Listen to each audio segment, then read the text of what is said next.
Buenos días. Agradezco profundamente la presencia del cuerpo diplomático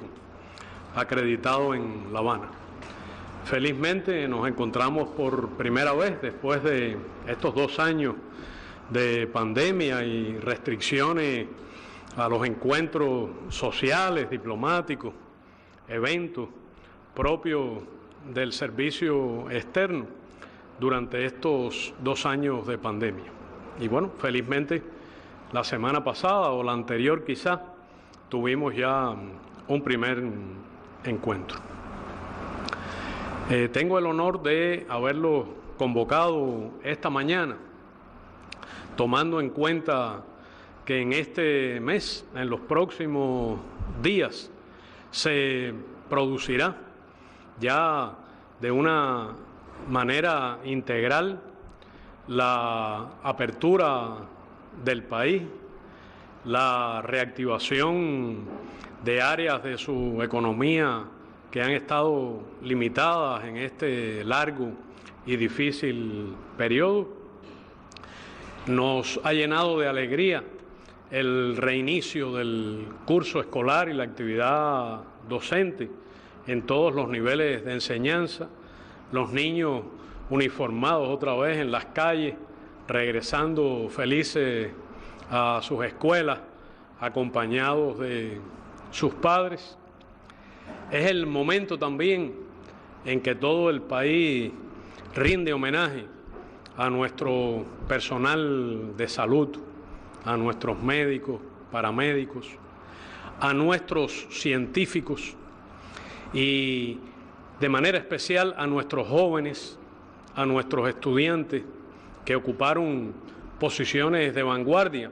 en el enfrentamiento a la pandemia, en el ejercicio de las políticas sociales para proteger a los enfermos, a sus familiares, prevenir contagios, proteger a las personas en mayor vulnerabilidad, ancianos que viven solos, familias que han requerido del apoyo generoso, afectuoso de sus vecinos. En los próximos días tendrá lugar el reinicio en una escala masiva de los vuelos internacionales. Tendremos la oportunidad de acoger a nuestros compatriotas que han permanecido periodos prolongados fuera de Cuba sin haber podido regresar, o por las dificultades de conectividad aérea o por dificultades incluso financieras que la pandemia ha ocasionado a escala global. Recibiremos también en mayor medida al turismo internacional, a visitantes de todas las latitudes, incluyendo visitantes estadounidenses que suelen venir a nuestro país a pesar de las dificultades y las restricciones. De manera que es un momento para nuestro pueblo de celebración, celebración prudente, apertura progresiva, de paso a lo que unos llaman una nueva normalidad. Pero es un momento que nuestro pueblo celebra. Han asistido ustedes a escenas de regocijo de nuestra población, de nuestros jóvenes, de nuestros niños, concurriendo nuevamente al malecón habanero, a otras plazas en todas las ciudades del país, a la playa, a lugares de recreación. No vamos a permitir de ninguna manera que la agresión persistente del gobierno de los Estados Unidos, sus intentos intensos y constantes, agudizados en los últimos 6 u 8 meses, de generar condiciones de desestabilización interna, de alterar la tranquilidad y la seguridad ciudadanas,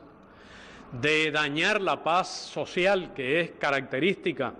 del pueblo cubano, de nuestra nación, vayan a aguarnos esta fiesta como se dice coloquialmente en Cuba. No vamos de ninguna manera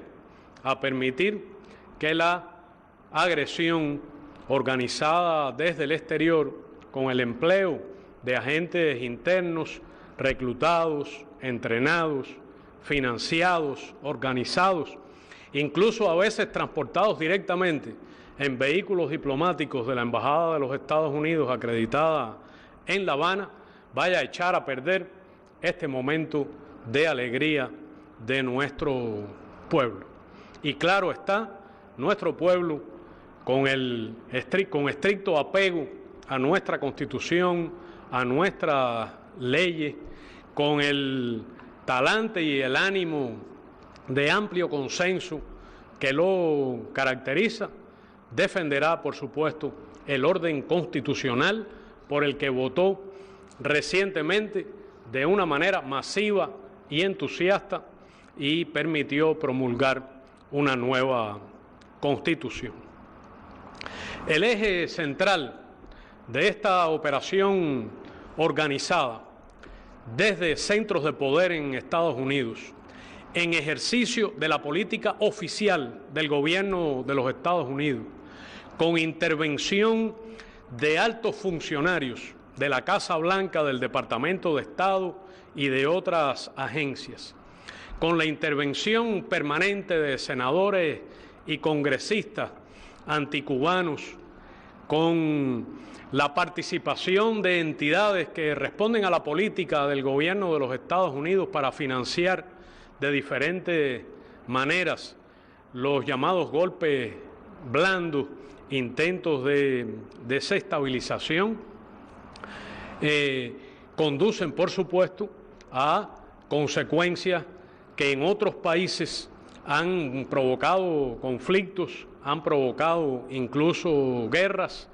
han estado seguidos de intervenciones incluso militares y ocupaciones estadounidenses. Y el eje central, el libreto que sigue el gobierno de los Estados Unidos es el de tratar de mostrar a Cuba, lo cual resulta un intento desesperado, infructuoso, tonto, como un Estado fallido,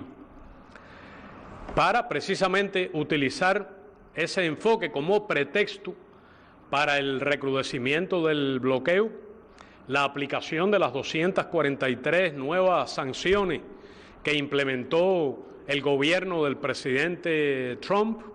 y que el gobierno del presidente Biden aplica de manera estricta e intensa desde su elección. Incluye más de 60 sanciones aplicadas durante la pandemia, tomando al virus como aliado y haciendo más genocida y extraterritorial su bloqueo. De manera que el sentido esencial de una campaña prolongada del gobierno de los Estados Unidos, que bueno, ha durado ya más de 60 años, releía hace pocos días ya organizaciones de revueltas en Cuba en los primeros años de la década del 60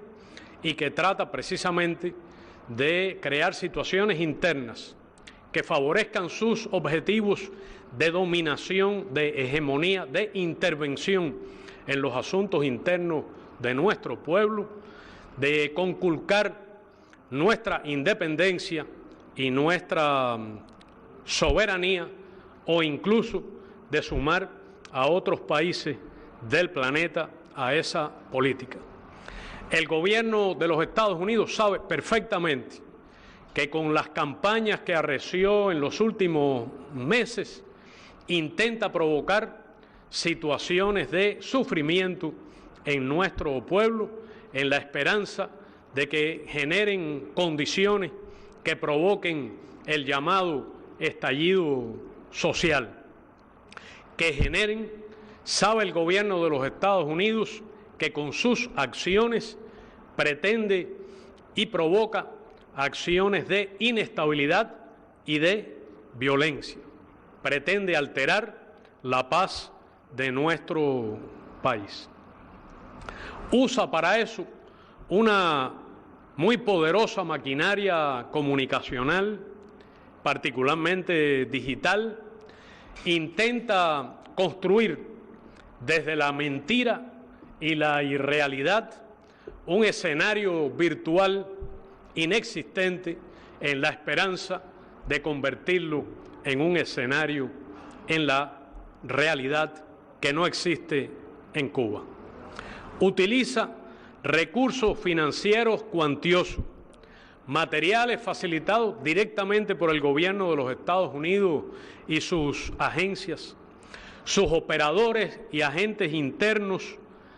residen lo mismo en Estados Unidos que en casos muy específicos en nuestro país o incluso en otras capitales, fundamentalmente europeas. Es una operación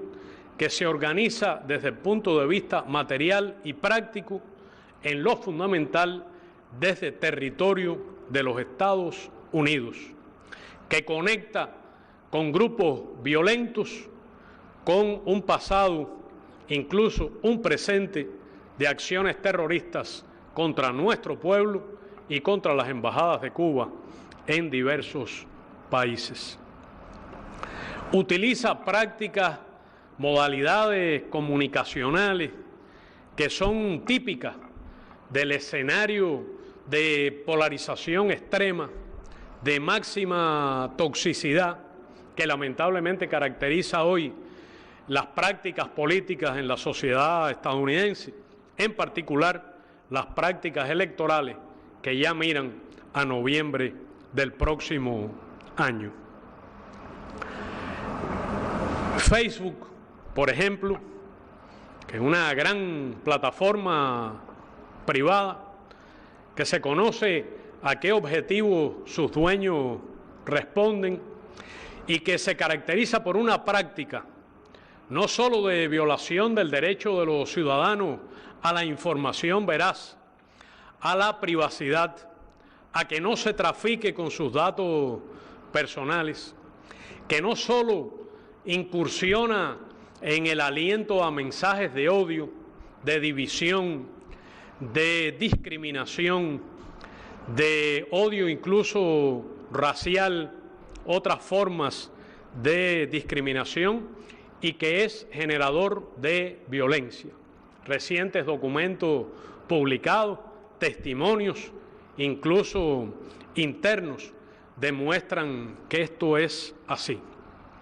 Hoy debo informar a ustedes que los grupos privados que se han establecido en la plataforma de Facebook no solo realizan actividades ilegales desde el punto de vista del derecho internacional, del derecho nacional en los propios Estados Unidos de América y en otras naciones desde donde operan, en violación de las leyes cubanas, incluso en violación de las llamadas políticas de comunidad, en las propias normas de la propia plataforma Facebook, alterando logaritmos, alterando el mecanismo de geolocalización para simular la presencia masiva en Cuba de personas y cuentas que se sabe que radican fuera de nuestro país y fundamentalmente en la Florida y territorio estadounidense. Como ha ocurrido ya, Facebook podría ser perfectamente, con estricto apego a la ley, demandada por estas prácticas contra Cuba. Para mí, lo más importante es que se dirime en estos acontecimientos el derecho de un Estado soberano, de un pueblo libre en ejercicio de la libre determinación frente al intento de una superpotencia de intervenir en sus asuntos internos, forzar un cambio de régimen, destruir el orden constitucional por motivaciones estrictamente políticas,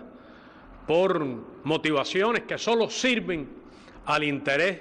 de grupos de poder que lucran con la política exterior y que pretenden manipular a los ciudadanos estadounidenses. Por tanto, se dirime el derecho del pueblo de Cuba a la paz, a la estabilidad, a la tranquilidad y seguridad ciudadanas frente al ejercicio ilegal de una potencia que pretende alterarlo. El 26 de octubre, periodistas preguntaron al vocero del Departamento de Estado cuál era la relación del gobierno de Estados Unidos con las llamadas protestas en Cuba. 2 veces el vocero evitó responder esa pregunta, pero ha sido generosamente respondida por numerosos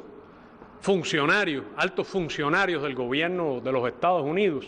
y políticos de ese país, que han hecho abiertas amenazas de aplicación de nuevas sanciones a Cuba y de represalias contra nuestro país. Probablemente me equivoque. Hace apenas 1 hora se alteró mi compilación. Ya no son 28, son 29 declaraciones del gobierno de los Estados Unidos y de figuras influyentes del Congreso de esa nación solo desde el 22 de septiembre. Casi una diaria, dirigidas todas a alentar, orientar, instigar a acciones de desestabilización en nuestro país. Instigan al desafío al orden constitucional, a las leyes cubanas, a las autoridades. Plantean exigencias para que se permita acciones que Cuba jamás ha permitido ni permitirá, acciones de un gobierno extranjero en nuestro territorio tratando de desestabilizar el país. Solicitan y presionan a distintos gobiernos, algunos de los cuales ustedes representan, a que se sumen a estas acciones contra Cuba. Han emplazado incluso a una parte de ustedes, a veces de manera personal, a que participen los diplomáticos acreditados en La Habana en acciones ilegales de esta naturaleza. Presentan a supuestos pacifistas o manifestantes de una manera mendaz, cuando se sabe que son agentes extranjeros que alientan acciones violentas de vandalismo y que inevitablemente crearían situaciones que alterarían la paz interna. Hablan de luchadores por los derechos civiles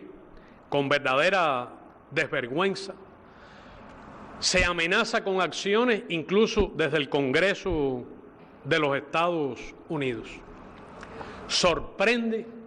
a pesar de que tenemos experiencia y el mundo ha visto cosas inimaginables, sobre todo en los últimos 2 años, el doble rasero, el cinismo y la hipocresía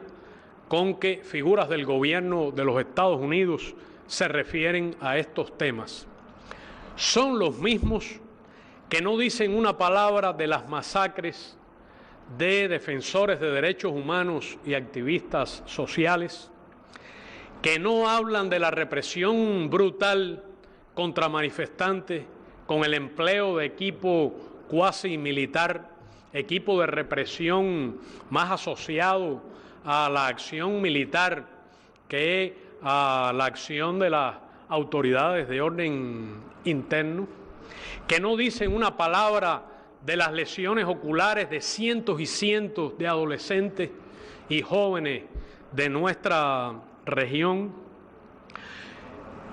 Incluso altos funcionarios del gobierno de Estados Unidos que realizan visitas oficiales a países que se encuentran aplicando estados de excepción contra la protesta social o militarización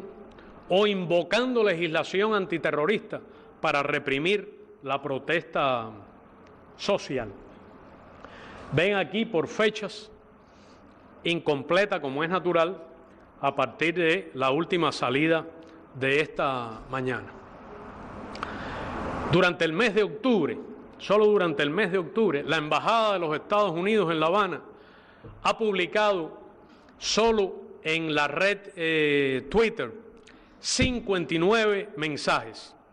36 de ellos relacionados con estos asuntos y con un intento descarnado de alterar el orden constitucional y la estabilidad interna. De una manera desvergonzada, 3 de esos tweets se refieren a la supuesta ayuda del gobierno de los Estados Unidos al pueblo cubano en esta circunstancia, incluyendo las garantías, y cito, a un mayor acceso a alimentos, medicinas y suministros médicos. Explican vías para facilitar el envío de ayuda a Cuba y las opciones para acelerar el suministro de bienes humanitarios. Mienten desvergonzadamente. No ha habido ningún ofrecimiento de ayuda del gobierno de los Estados Unidos a Cuba, humanitaria ni de ninguna índole, a lo largo de toda la pandemia. Ni siquiera cuando se produjo la avería de la planta productora de oxígeno,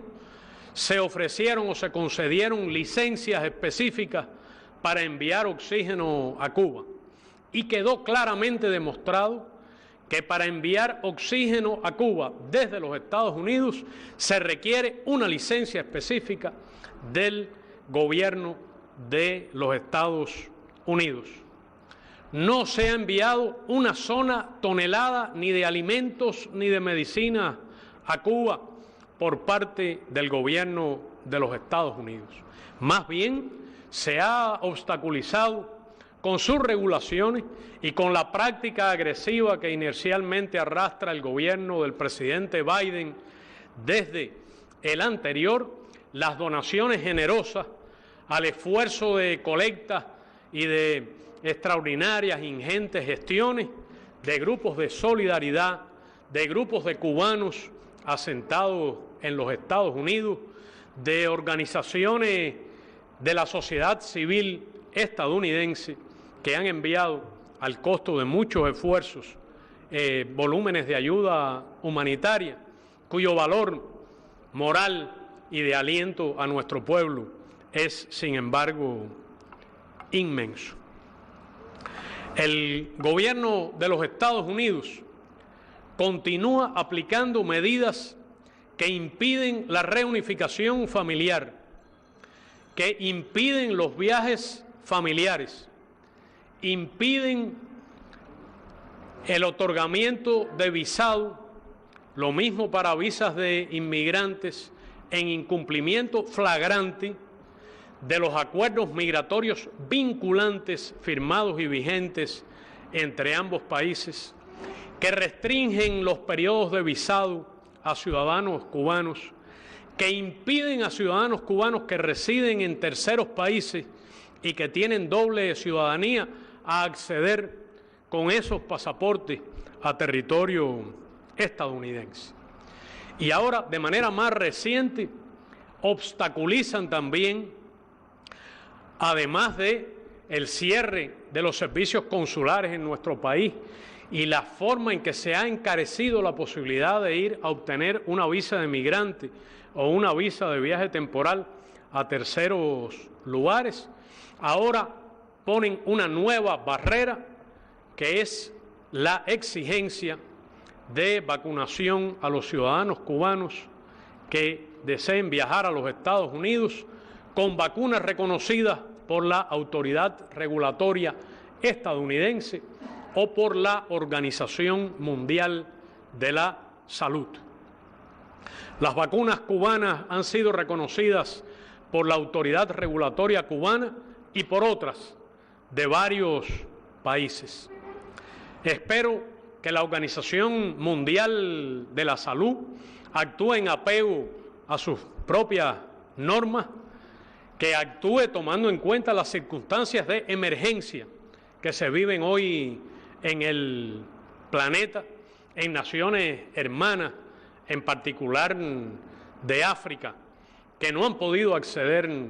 a las vacunas, y que haga expeditos los procedimientos de precertificación de las vacunas cubanas que están en proceso. Nos alienta el hecho de que la OMS tiene larga experiencia y tradición de cooperación con Cuba y de reconocimiento de vacunas cubanas, a partir de que es este país, dicho modestamente, uno de los de mejor esquema de vacunación pediátrica del planeta, con vacunas reconocidas internacionalmente. Pero no deja de ser discriminatorio que no se permita a los cubanos entrar a territorio estadounidense portando certificados con pleno valor legal de haber sido vacunados con vacunas cubanas, cuya eficacia ha quedado totalmente demostrado, no solo en los estudios clínicos y de intervención sanitaria en Cuba o en otros países, sino con los resultados de control de la pandemia que está exhibiendo hoy el país, a pesar de que hay medidas de bloqueo vigentes, algunas nuevas aplicadas durante el periodo cercano de pandemia, que han obstaculizado las investigaciones médicas, la producción industrial y los estudios de intervención en nuestro país, bloqueando la importación de equipamientos, materiales y materias primas propias del escalado industrial de cualquier vacuna. Sorprende, sin embargo, que el gobierno de los Estados Unidos, al mismo tiempo que con estas prácticas alienta la emigración irregular, que restringe el derecho de los cubanos a viajar y a emigrar, que los coloca en condiciones de indefensión frente al tráfico de derechos humanos, que lesiona el propio interés del gobierno de los Estados Unidos desde el punto de vista de aplicación de la ley, de medidas contra el tráfico de personas, contra la trata de personas, que crea situaciones críticas para países hermanos, por donde los cubanos que salen de Cuba de manera totalmente regular, con sus visados que otorgan sus consulados en líneas aéreas y vuelos comerciales regulares, se convierten después en flujos irregulares que provocan pérdidas de vida y que crean situaciones dramáticas, a veces trágicas, no solo en el estrecho de la Florida, sino en la selva del Darién y otras rutas de migración irregular. Sorprende el cinismo con que el gobierno de los Estados Unidos ha garantizado, pese a sus llamados disuasivos, la entrada por la frontera sur de los Estados Unidos de ciudadanos cubanos que no solo han llegado allí en condición irregular, sino que obviamente no han sido vacunados ni tienen certificado alguno. El gobierno de los Estados Unidos, durante estos 2 años de pandemia, ha sido incapaz de ofrecer ayuda humanitaria a nuestro pueblo. Ha roto la tradición incluso de gobiernos republicanos o demócratas que ante huracanes o desastres naturales lo hicieron en el pasado. Y Cuba siempre fue receptiva, siempre claro que expresó que si alguna preocupación humanitaria hubiera sinceramente en el gobierno de los Estados Unidos, tendría que empezar por levantar las medidas de bloqueo, sobre todo las que ocasionan en mayor medida sufrimiento y agobio por los problemas económicos, el desabastecimiento, las dificultades de nuestra economía, que claramente se sabe que son propias de los gastos exorbitantes que hemos tenido que hacer para enfrentar la pandemia, del impacto económico de la pandemia y la crisis económica internacional en nuestros ingresos externos y también de nuestras dificultades. Pero aun si el gobierno de los Estados Unidos no hubiera tenido voluntad elemental de cumplir promesas electorales que hizo a sus votantes demócratas, a sus votantes sin afiliación partidaria, a los cubanos residentes en el territorio de los Estados Unidos, o lo que puso en su plataforma electoral, pero al menos si hubiera tenido una mínima vocación humanitaria, habría tenido que hacer algún ofrecimiento para enfrentar la pandemia. Solo ahora, el viernes de la semana pasada, el viernes de la semana pasada, el Departamento de Estado se ha dirigido a nuestra embajada en Washington, en medio ya de la apertura del país, en el momento en que nuestro pueblo celebra el control de la pandemia, cuando prácticamente ha concluido la campaña de inmunización de los cubanos,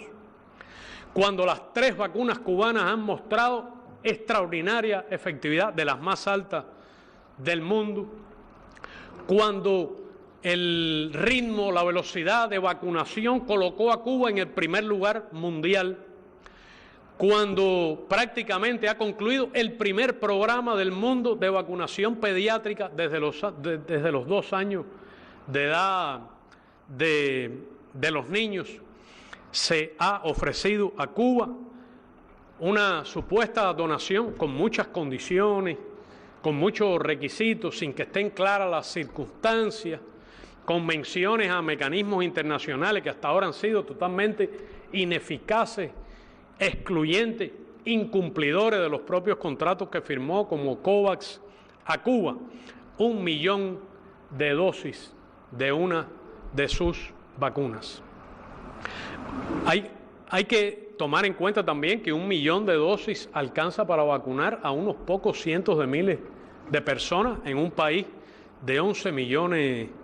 de habitantes.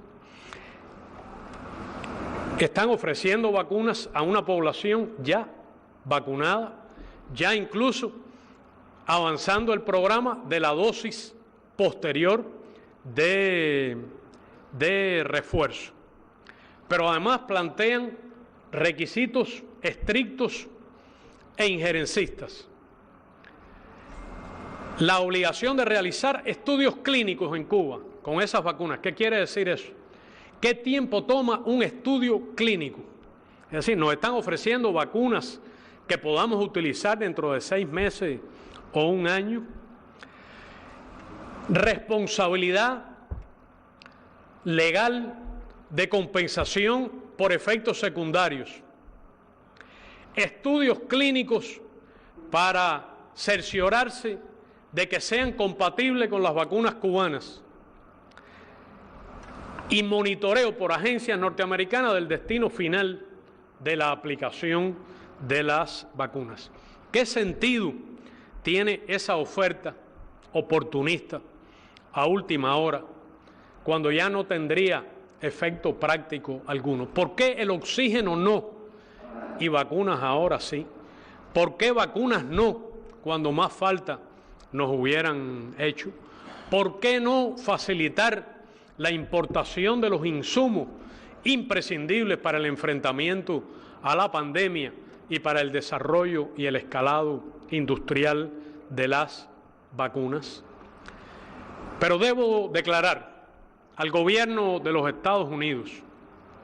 que si esa oferta es seria, sincera y responsable,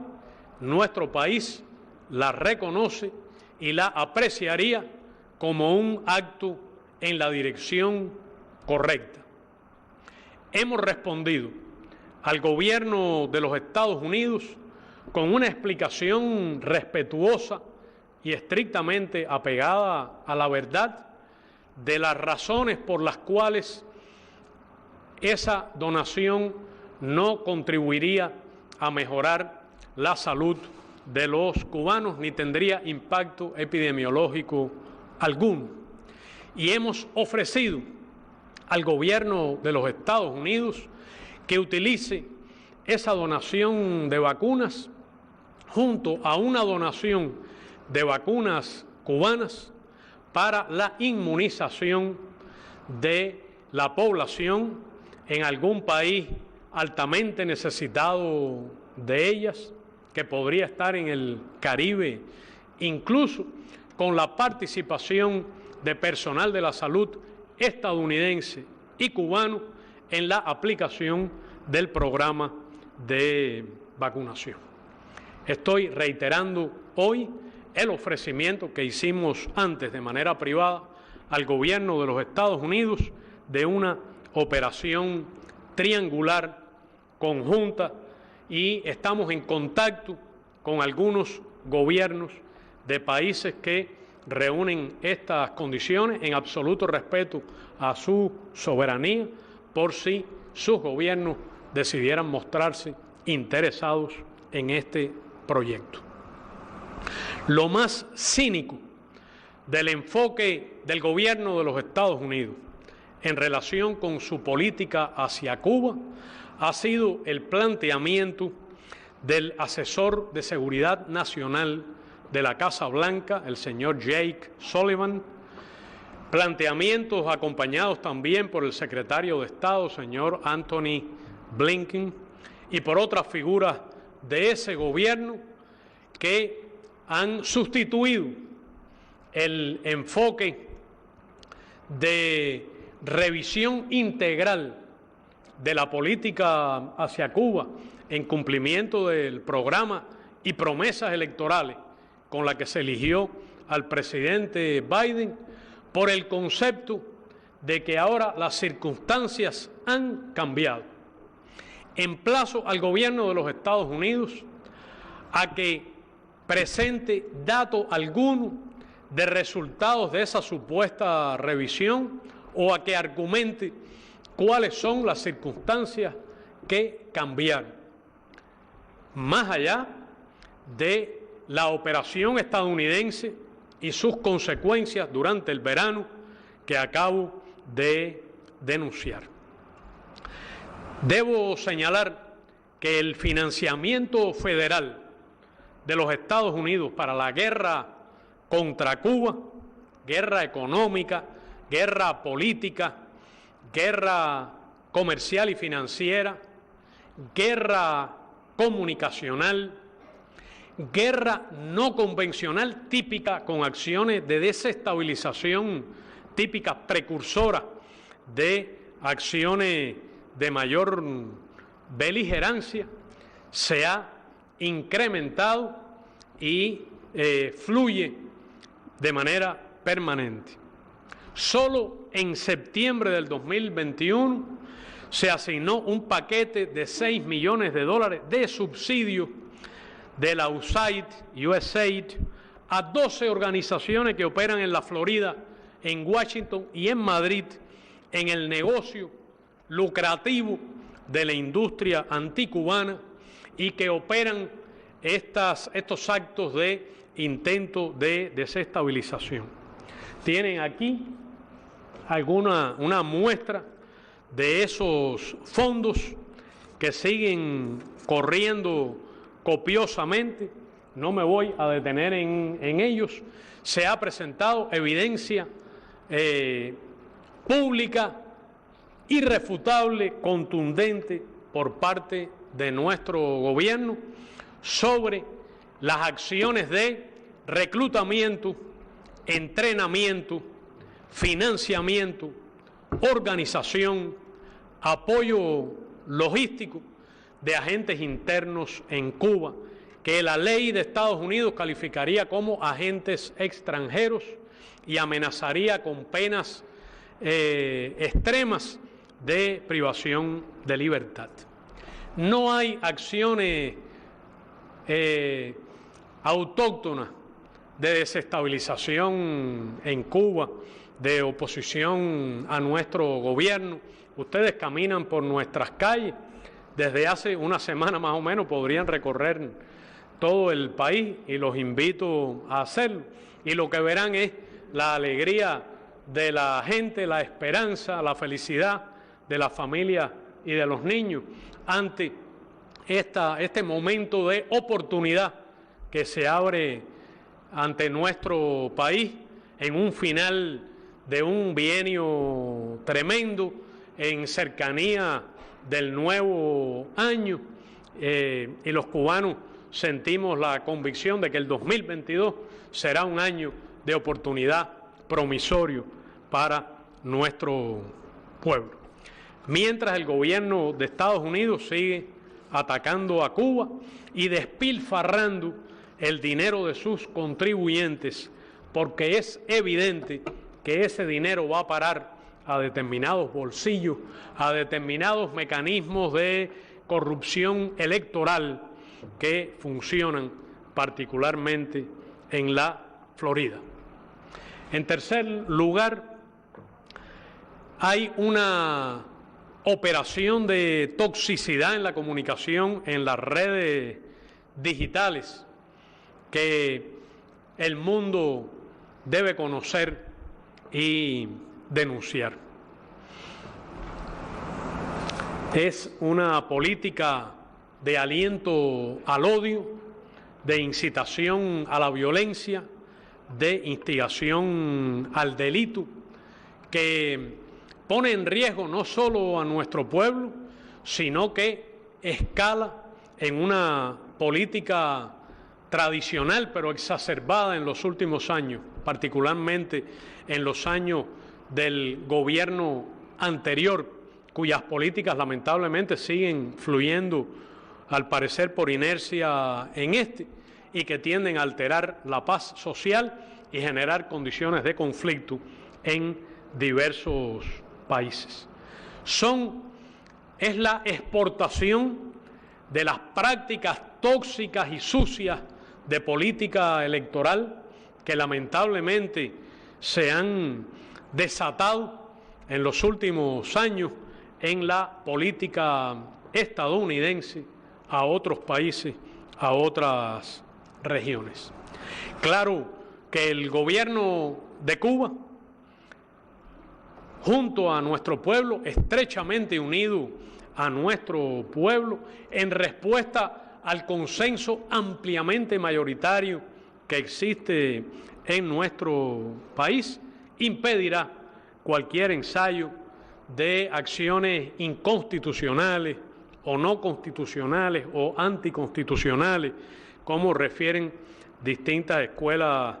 de derecho dirigidas a un cambio de régimen en Cuba. No lo permitiremos. Utilizaremos nuestras leyes, nuestra Constitución, en el más estricto apego a los principios de nuestro Estado socialista de derecho y justicia social. No permitiremos, obviamente, que se invoque la Constitución para violentarla, ignorarla o destruirla. Por supuesto que nuestro pueblo continuará haciendo los mayores esfuerzos para sortear las dificultades económicas que todas nuestras familias hoy padecen. Lo haremos con nuestro esfuerzo, nuestro trabajo, pensando en nuestros propios recursos, sabiendo que nuestra economía ha demostrado ser resistente y viable, sabiendo que hemos sobrepasado momentos peores, mucho más críticos, y por supuesto que impediremos cualquier tentativa de injerencia, intervención humanitaria o cualquier forma de intervención contra nuestra independencia y nuestra soberanía, que durante 60 años hemos defendido y defenderemos al precio de nuestras vidas. La política de Estados Unidos, agudizada en estos meses contra Cuba, está condenada al fracaso. Es inviable. No ha funcionado durante 60 años, no funciona ahora, ni siquiera cuando ha tenido un virus como aliado, y no va a funcionar en lo adelante. Despejen ese sueño, despierten de ese espejismo. No va a ocurrir. Es una política disfuncional, obsoleta, anclada en el pasado, costosa para los contribuyentes estadounidenses, ineficaz, que provoca al gobierno de los Estados Unidos descrédito y aislamiento internacional. De manera que solicito la solidaridad de la comunidad internacional, de la comunidad de naciones, de la Asamblea General de las Naciones Unidas, el órgano más universal, democrático y representativo de esta organización.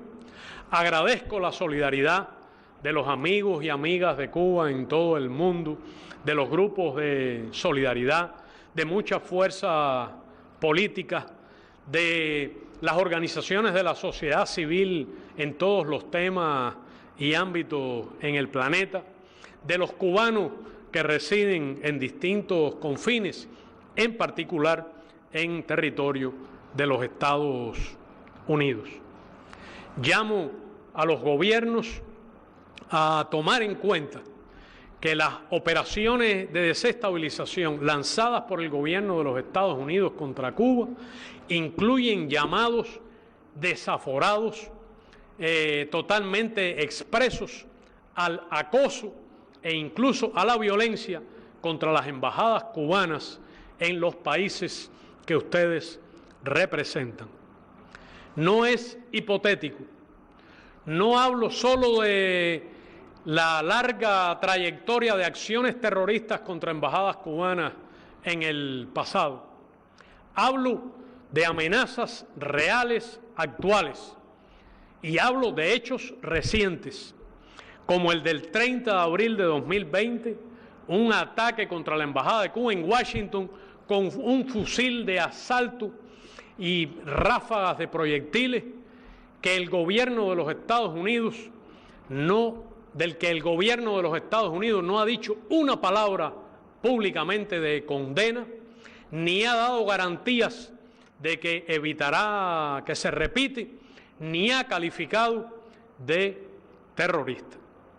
Hablo también del intento de incendiar la embajada cubana en París el 26 de julio de 2021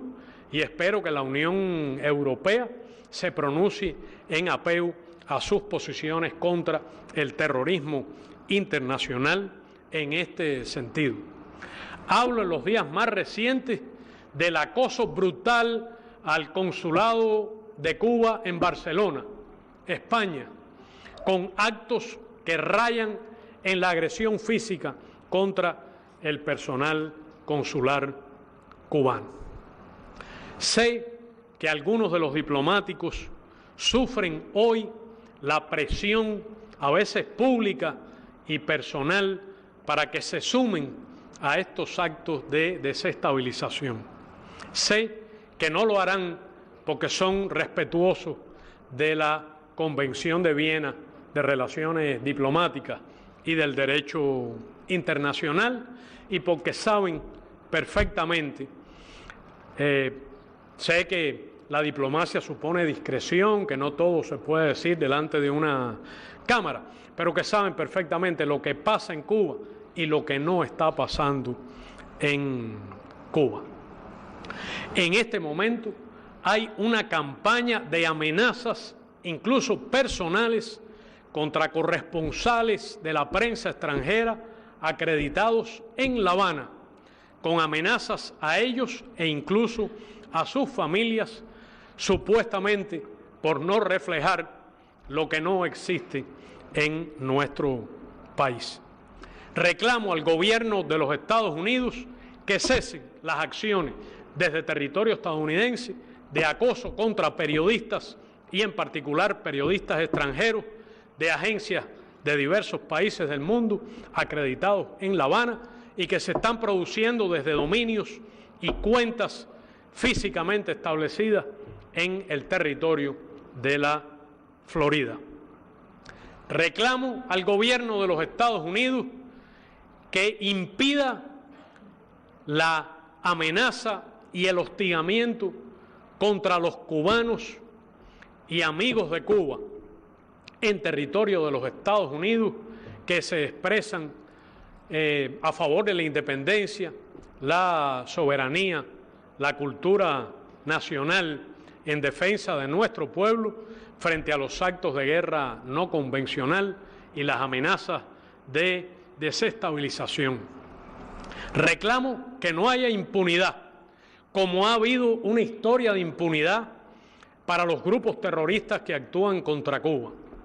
Reclamo en particular que algunos voceros de grupos históricamente terroristas contra Cuba, en particular dos de ellos, sumamente activos como agentes externos de la provocación que organiza el gobierno de los Estados Unidos y que radican en Miami, se apliquen las leyes norteamericanas contra la instigación a actos terroristas contra nuestro pueblo y contra sedes diplomáticas. Es lo que queda al gobierno de los Estados Unidos frente al fracaso de su política. Defendamos el derecho internacional que ampara a todos nuestros estados, en particular a los estados del sur, a los estados pequeños. Defendamos el derecho de los estados a la independencia y el ejercicio de la soberanía. Defendamos hoy en Cuba y con Cuba el derecho de los pueblos a la libre determinación y estaremos actuando a favor de un mundo mejor y en prevención de que estas políticas y estas prácticas se continúen aplicando, como hay algunos casos en la última década, contra cualquiera de nuestras naciones. Reitero que nuestro pueblo va a ejercer con toda alegría y celebración merecida su derecho a la paz, su derecho a haber vencido una pandemia, su derecho a celebrar haber derrotado las medidas del gobierno de los Estados Unidos exacerbando el bloqueo contra Cuba, particularmente en momentos de crisis humanitaria internacional y de pandemia en Cuba. No van a arruinar nuestra celebración, no van a aguar nuestra fiesta. Los invito con toda alegría y esperanza a que se sumen al júbilo de nuestro pueblo, recorran nuestras calles, asistan a los eventos numerosos, culturales, deportivos, académicos, que se van a estar produciendo en este cierre de año, incluida la celebración del nuevo aniversario de La Habana, capital de todos los cubanos, y les deseo felices Navidades, un fin de año feliz para ustedes y para su familia, un feliz y próspero año nuevo y les reitero nuestro reconocimiento y alegría por contar con la presencia de ustedes junto a nuestro pueblo que tanto nos alienta. Muchas gracias.